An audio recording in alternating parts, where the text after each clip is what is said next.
আজান হলে ওযু করে মসজিদে যাও, ইকামতের সাথে তুমি নামাজ পড়ে নাও।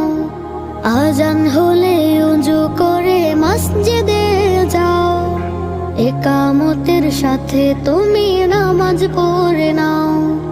এই দুনিয়ার মোহে পড়ে নামাজ ছেড়ো না, নইলে কঠিন শাস্তি থেকে রেহাই পাবে না।